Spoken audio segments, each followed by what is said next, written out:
Aditya, for being here. Pleasure, my pleasure, Jyotsna. So Aditya heads the Geo Creative Lab, and they do some amazing work, and that's what he's going to sit and talk to us a little bit about. So if you, before we start with that, why don't you tell the audience a little bit about what is the mission and the vision of Geo Creative Labs? So I think I've been a student of marketing for the past more than, I think, 24 years now. Okay. Right, and I by default from selling salt got into media, and I was doing decently well, and that's when Mr. Ambani gave me the vision of a movement called Geo. Okay. Right, and the fact that I'd done and worn two hats of one of a marketeer and the other of a content creator. So he felt Geo was a great opportunity to actually put the work that I'd done and learned to task, and the mission was, can we build a new age ecosystem which is the Mudra of Reliance equivalent, because Reliance no longer had Mudra with them, right? So that was the objective, and that's how what we started off was I put together what is now called as Geo Studios, but Reliance also started using the word studios for the films it distributed. Yeah. So to avoid the confusion, we got rechristened to Geo Creative Labs. So we're a creative boutique. Actually, we do all forms of content, from short format, we're doing OTT shows, but our bread and butter is integrated advertising. So that's what we do. So you're doing so much creative work. What are some of the challenges that you would identify and want to talk about? Yeah, so you said that on onset that I'm talking about mentorship, and when I was actually asked by Anushri from my team saying, would you want to talk something at the summit, I think one of the most important challenges for any organization, and especially a creative organization, is people, right? Because an idea... How do you mean? People, how do you mean? An idea can come from anywhere, right? How much ever you trust in AI to do everything that it does, but I doubt an AI would come out with a great insight and a great script and a great emotional thought, right? Yeah. Probably AI can't do everything that probably a human mind can do, and human mind, and today I can get an idea from an 8-year-old. Right, I could get an idea from a 16-year-old or an 80-year-old for that matter. But I think one of the most important challenges for us as an organization is to work with young minds, to work with and groom them in a way to come up with ideas, come up with concepts, come up with strategies, right? Because I've learned the hard way, and I've been not just somebody who's been working in the industry, but I've been also teaching, right? And I've learned something very interesting, that most education that we do in classrooms is not very relevant when you actually go out in the industry. Yeah, because how much do you actually use it then in your profession? Yeah. And that's the reason I feel, just to come back to your question, I think hiring the right talent, because a lot of people that we hire, be it from industry or be it freshers, come with certain baggage, right? Especially if you're, let's say, in an industry. So if I'm hiring from a conventional advertising agency, right, who've been with, let's say, an X or Y or Z mainline advertising agency, they probably are looking at things in the way, and I don't blame them, because that's what they've been doing for the last 8 years. And similarly, if I'm hiring a fresher, he or she he's come out of certain philosophies of the way marketing would be, right? So there is a lot of de-learning, relearning, and also a complete evolution that happens. And how many people do you have at one time that you're mentoring? At this point of time, in fact, a couple of my interns are here today is what I see, but at this point of time, we've got about, on an average, 140 interns, right, which are young minds from across the country that we are mentoring, and we only hire from that lot. Either for our own SBU or for some of the group companies as well. So they are allowed, they're given the freedom to work across departments? Oh, absolutely, right. We do kind of try and fit them into an area of expertise that we believe that they can do best in, right? But after a couple of weeks, if they feel that that's not something that they want to do and they want to actually get a different kind of an exposure, we kind of appreciate that as well. Because I'm saying it's when, and especially some of them who probably are complete freshers, right?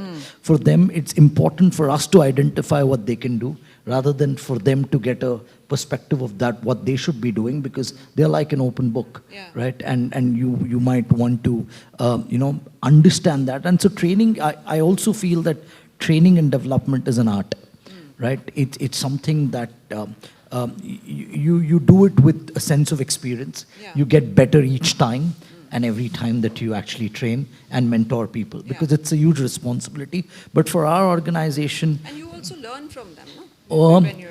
I learn a lot from them. I think learning should never stop, right? And it's not as philosophical as it feels, but learning I learn from everyone, actually. I at times learn patience and discipline even from my security guard. So learning should never stop. And how do you keep your teams motivated? How do you foster innovation and creativity? How do I keep my teams motivated? Multiple ways, right? It's important to find out what's their end goal. What are they looking for? Right? And more importantly today, from a learning and development perspective, what value that they're adding to their own resume. Because I believe gone are the days that you start with a company and you end up working for that company till you retire, right? Right? I think today everyone's looking at a challenging opportunity of whatever time period I'm in an organization. Why do you think that is, though? Since you've touched upon that, it's a very... there was that whole article in New York Times as well recently about... so why is that happening? Why does this happen? Why are people moving? Is that considered bad now? So if you're job hopping, is that considered bad? See, if I look at a resume of a person who has actually changed, let's say, 6 jobs in 3 years, then I would definitely be mindful of probably understanding what would be the reason. But if someone's changed a job after 1.5 or 2 years, I think it's perfectly normal, right? Because I feel that it's and it's not just normal for the individual, it's also great for the organization, because you're getting fresh blood. You're getting newer ideas, and especially for a creative organization like ours, right?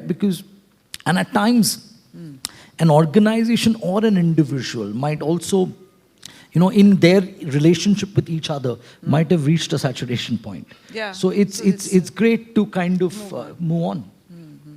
And that's what I strongly believe. And I think it's healthy for both at this given point of time. And thus, I think what's important is what is the value addition that we are going to be adding to them. But in the creative industries, don't you think that there's a lot of this happening where people are moving, especially youngsters, I'll tell you what, yes and no, really. And I would not really generalize and say that this is relevant to a particular industry.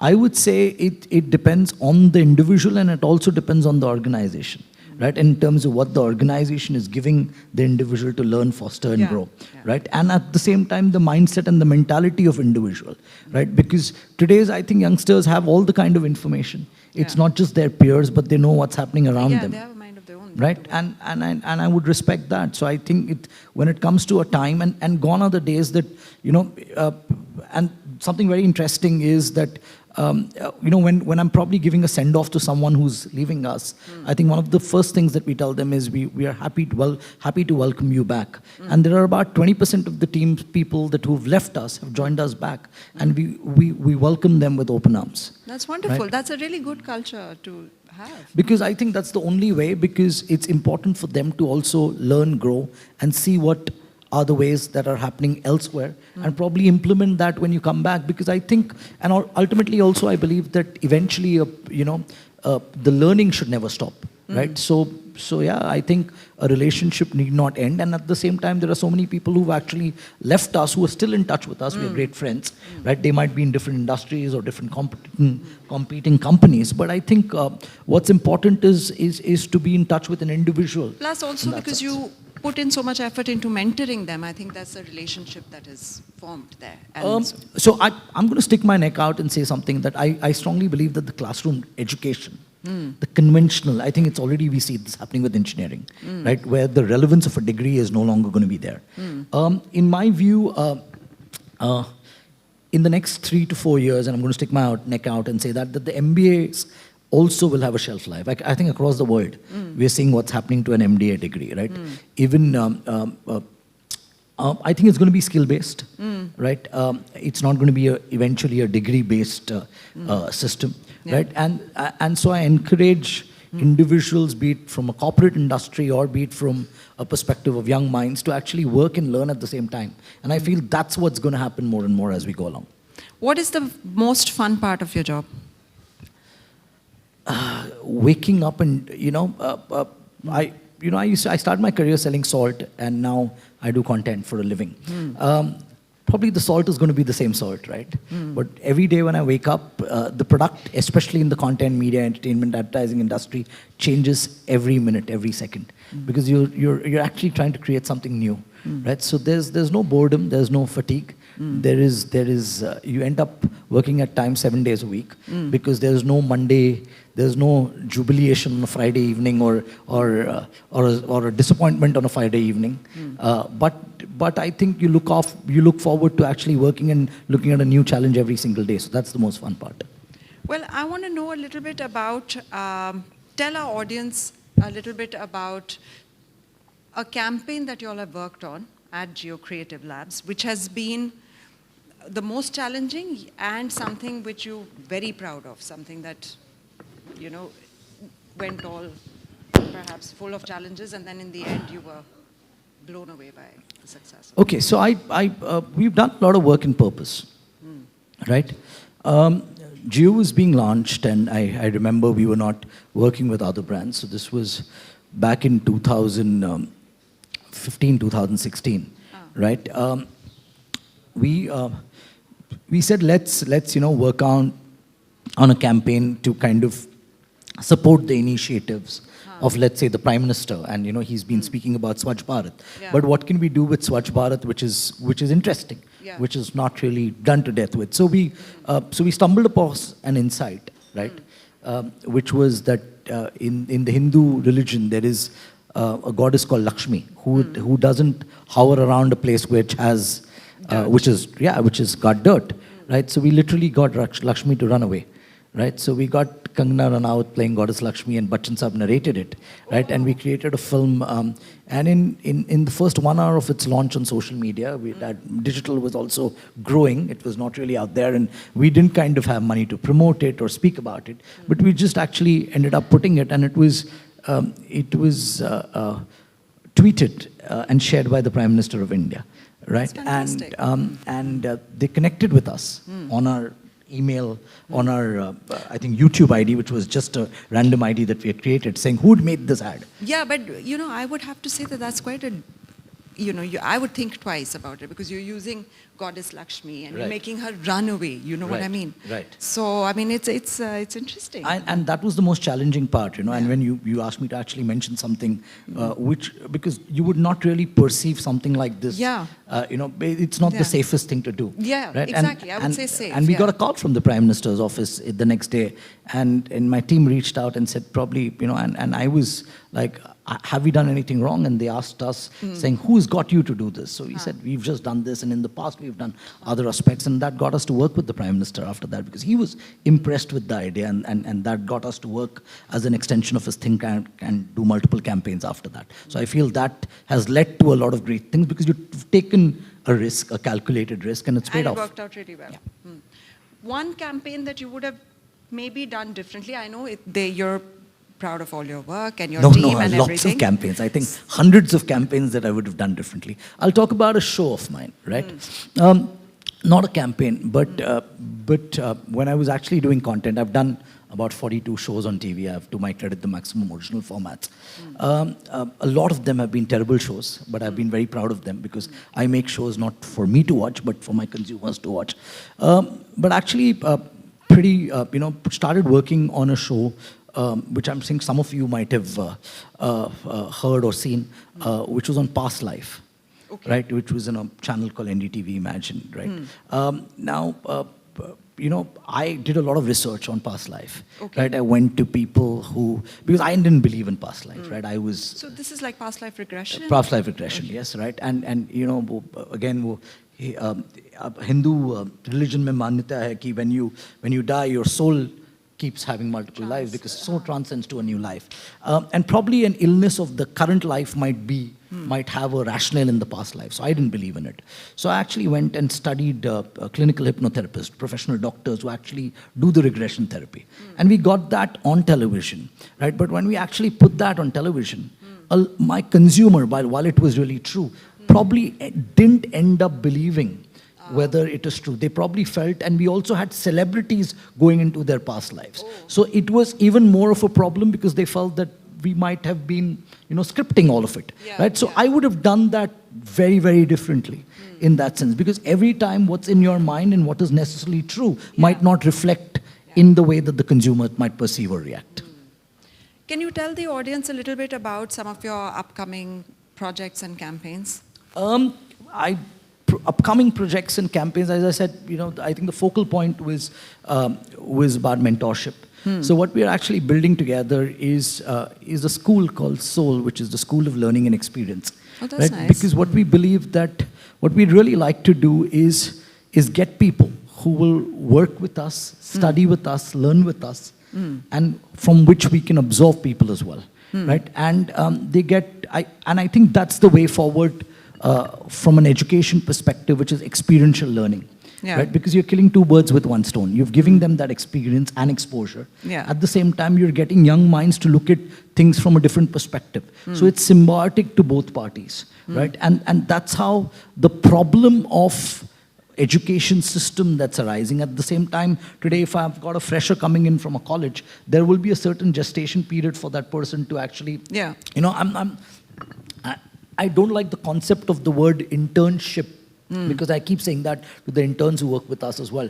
Because by a 2-month of internship is on really paper, nothing. It's nothing, because by the time they start learning what we do, the internship is over, right? So instead of them adding value to us, we really believe that we try and end up adding value to what could be on their resume, right? But I think going forward, I think this is something that we are very excited about because we are trying to do what probably organizations world over should be doing is actually, education is not going to be in the classrooms. Education is going to be with organizations on the field where you can give them exposure and experience and at the same time give them work, right? And open a door for them. Open the door for them. Hire a bunch of people from them itself, because when they have finished their so-called 14 months of a preparation, or you would call a workshop, or you would call an experience with us, they are ready to take on the job from day one. Right? There is no induction required for them. And even if they are not, I'm sure they are going to be easily absorbed by other marketing companies because they are job ready. Right? And I feel this is more a way to go rather than looking at doing 26 subjects in a semester or 2 semesters in a MBA classroom. No, definitely. And when does this? So we are actually toying with the idea of doing something early in the next 3 months, right? We've put an advisory committee together. We've got, this is not with an intention of us creating an ROI or a revenue, because we are not in the business of education, nor do we want to be in the business of education. But I think we are in the business of ideas, right? So it's important for us to do this because it helps us to get fresh minds, and it also helps the mind to actually get experience. You're right, you're absolutely right. The Buddha says, always open a door. Whatever you do, open a door for somebody. Lovely, and help somebody. Yeah. So thank you so much for this. Thank you for making the time. And I know you had to get to a meeting at 4:30, and I don't know what time it is. Oh, oops. No, 4 o'clock, but then fine. I just at BKC, so I hope I'm not going to take too much This time. is very good, and what you're doing is wonderful. And we wish you all the best. Pleasure connecting with you, Jyotsna, and thank you for having me here. And all the best to all of you. Thank you.